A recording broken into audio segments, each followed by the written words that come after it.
Saka sepisan mripatku ndeleng sliramu, ana rasa sing ora tau tak rasake sadurunge.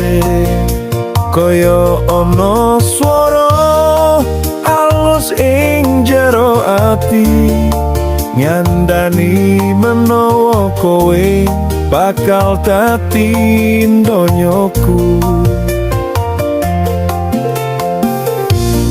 Wektu mlaku rasa iki saya jero, kowe paring panglipur saben awan lan wengi.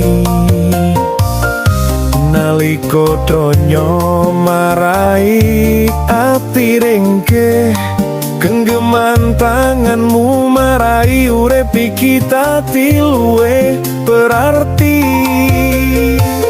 Tresno iki ora tarancam, nanging tiba sak mestine.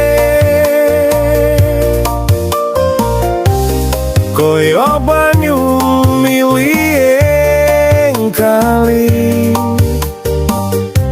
sing wis ana taktire. Tresno tanpa wates, ora ketungkol dening wektu lan jarak. Saben ambeka aku milih kowe, amarga sliramu wis dadi uripku.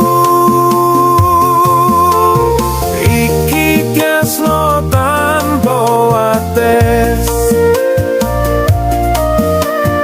ora entek sanajan bengi paling petang.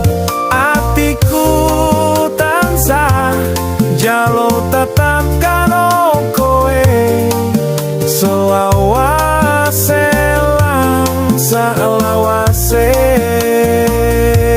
Senajan tolong badai sing ngubengi, tresnoku marang sliramu ora owah.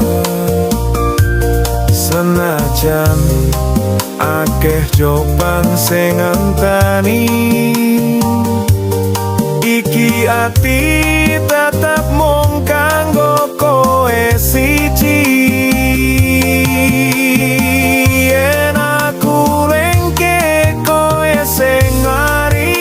Kekuatan yen aku tipe kowe sing angkat aku. Tresno iki ora mung crita manis, nanging perjuangan loro sing dadi siji ngadepi urip bebarengan. Iki tresno tanpa wates, ora katungkul ning waktu lan jarak. Saben ambek